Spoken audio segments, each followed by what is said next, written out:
السلام عليكم احبائي، اخباركم مزيانين؟ اليوم باذن الله تعالى غادي نقدم لكم واحد الوصفه لتقويه المناعه وتعقيم البيت وكتخفف من انتشار العدوى داخل البيت. واحد الوصفه اللي بصراحه كانت دارتها الوالده ديالي ملي كانت مريضه، بالاضافه الى الحجر والادويه ديال الطبيب، فهي كانت دائما كدير هذه الوصفات الطبيعيه ومفيده جدا جدا بصراحه وفعاله. واش غادي نقول لكم، والله العظيم الا ضربه بطله ومزيانه بزاف، وكنصحكم انكم تجربوها وديروها. فهي كتقوي المناعه ديالنا، كتقوي المناعه وكتعقم لينا البيت وكتخفف من انتشار العدوى الا ما قلناش انها كتمنحها. وان شاء الله غادي نوريكم شنو كنحتاجو في هذه الوصفه ديالنا.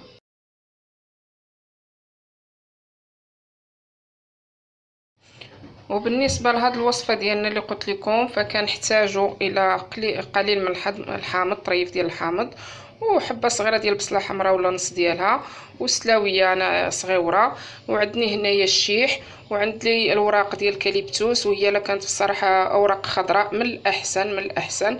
فانا ما لقيتش الاوراق خضراء، فانا شريتها من عند العطار العشاب، خديتها هكا يابسه حتى هي مزيانه. وعندي حبات ديال القرنفل، وعندي هنايا الحبه السوداء السعوديه على شكل دائري، الشكل ديالها كتكون كتبري على شكل دائري.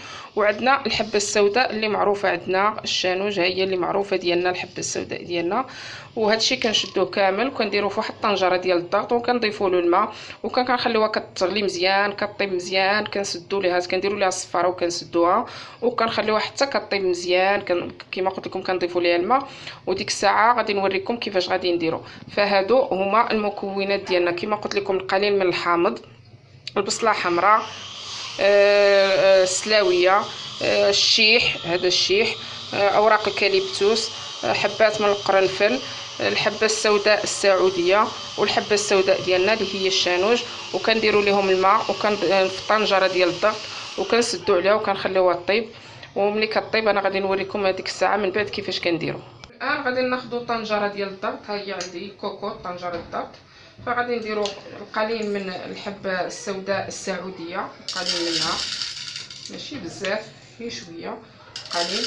وغادي ناخذوا اوراق الكاليبتوس، ها هي غادي نديرها هنايا.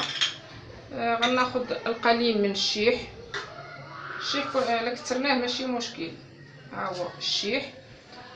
غنضيف الحبه السوداء ديالنا اللي هي السانوج، ها هي غنضيف حتى هي منها القليل. غنضيف حبات من القرنفل، ما نكثرش بزاف، حبات من القرنفل كما كتشوفوا معايا. والان غادي نضيف البصل، غنضيف البصله هكا نقطعها هكا، يمكن نخليوها مجموعه ماشي مشكل البصل. وبالنسبه للسلاويه حتى هي غادي نقطعوها من بعد، طبيعه الحال من بعد ما غسلناهم نقطعها هكا طريفات، ما كنحيد لها لا زريعه لداخل حتى شي حاجه. وبالنسبه للحامض حتى هو غسلناه، غادي ناخذ منه طريف، ناخذ طريف ديال الحامض، حامض اخضر ماشي المرقد، الحامض اخضر، واخا يكون فيه العظومه واخا يكون، فكنضيفوه حتى هو هنا. دابا غادي ناخذ الماء، غادي نضيف ليها الماء، نضيف قليل من الماء، تقريبا نجهد واحد نص لتر ولا لتر كاع ماشي مشكل، كل ما طبخات مزيان فهي مزيانه. ودابا غادي نديروها طيب، غنسدو عليها مزيان ونديروا لها الصفاره وغنديروها في البوطه حتى طيب مزيان، يطبخ لنا هاد المكونات كامله وتطلق في بعضياتها. وديك الساعه كناخذوها وغنوريكم شنو غادي نديرو عاود من بعد.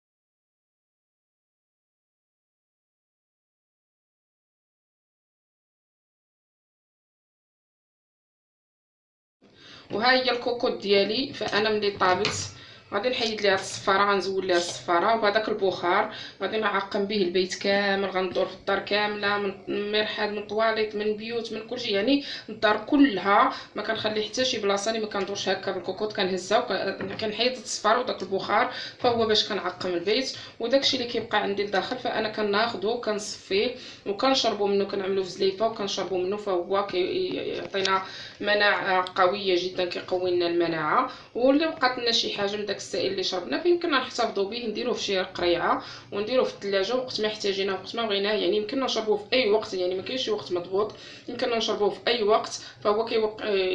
فهو كيقوي لنا المناعه. كندفيوه شي شويه، كنسخنوه وكنشربوه، وكما قلت لكم راه مفيد جدا، وكيقينا من مجموعه من الامراض، وكيعقم لنا البيت 100%. وهاد الوصفه راه كانت كديرها الوالده وكيديروها بزاف الناس وباستمرار، يعني واخا يكون الانسان ماشي مريض فيمكن له يبقى يديرها ويبقى يشرب من هذا الشيء. فكما قلت لكم كنحيد هاد الصفاره وهذاك البخار هو اللي كنعقم به البيت، كنعقم به مزيان. والا كان عندي عاوتاني يمكننا هاد الوصفه هذه دابا اللي درنا هنا، يمكننا داك الكاليبتوس والحبه السوداء السعوديه والمغربيه والشانوج والقرنفل، فيمكننا نبخروا بهم، يمكننا نديرهم حتى في شي مجري مرفوع في هذا مع الفاخر، ويمكننا نبخروا بهم. ولكن هذه من الاحسن، فهذه فعاله يمكننا نعقموا بها بداك البخار، ويمكننا حتى اننا نشربوها. ودابا فكنهز الكوكوط هذه وغنحيد لها الصفار وغندور في البيت كامل بحال هكا حتى هذا البخار كامل غيتطلق ليا في الدار، من بعد ما كنكون ساده البيبان والشراجم باش كتعقم ليا البيت. وبالصحه وبالراحه، ونتمنوا الشفاء يا ربي للجميع، وبلغوا اي واحد كان مريض، والاجر لله. وهذا هو الماء اللي صفيناه، هو في زلافه درتو هنايا كما كتشوفوا معايا، فهو داير بحال الماء ديال الغلاله ديال الببوش. وهذا كناخذوه دابا ملي صفيناه فكنشربوه، واللي بقى لنا كنديروه في شي قريعه وكنديروه في الثلاجه، وقت ما بغينا نشربوه كنسخنوه شي شويه ندفيوه ونشربوه بالصحه والراحه والشفاء يا ربي. غير هو ما عندناش شي وقت محدد اللي يمكننا نشربوه فيه، يعني يمكننا في اي وقت بالليل بالنهار في اي وقت يمكننا نشربوه، ماشي مشكل. بالنسبه لهذاك الماء فهو ملي صفيته فانا عملته بزليفه وغادي نشربو ان شاء الله، وبالشفاء يا ربي للجميع، والله يرفع عنا هذا الوباء. وكما قلت لكم راه هو كيقوي لنا المناعه وكيعقم لنا البيت 100%، وكيقينا من الامراض ومن الجراثيم والبكتيريات. ويمكن لكم ديروه في اي وقت، ويمكن لكم تجربوه، يشربوه الكبار والصغار، فهو ما كيضر ما حتى شي حاجه. بسم الله. غير هو المذاق ديالو شي شويه مار، لان ما فيه لا ملح لا حتى شي حاجه، غير هما دوك المواد الطبيعيه دايرينهم في الماء وطيبناهم، فالمذاق ديالو شي شويه مار، ولكن ماشي مشكل على الصحه ديالنا، ماشي مشكل. ولا بقى لنا شويه منه فيمكننا نديرو في واحد القريعه ونديرو في الثلاجه، وقت ما احتاجيناه نشربو منه شويه. يمكننا غير هو ما عندناش وقت محدد، يعني بالليل ولا بالنهار، فيمكننا نشربوه في اي وقت في اي زمان ان شاء الله واي مكان. وبالشفاء يا ربي ان شاء الله للجميع. ونبغي انكم تبلغوا بها كل مريض، وحتى اللي ماشي مريض يمكن له يدير هذه الوصفه هذه، يقوي المناعه ديالو ويعقم البيت ديالو يا ربي، والله يجيب الشفاء للجميع.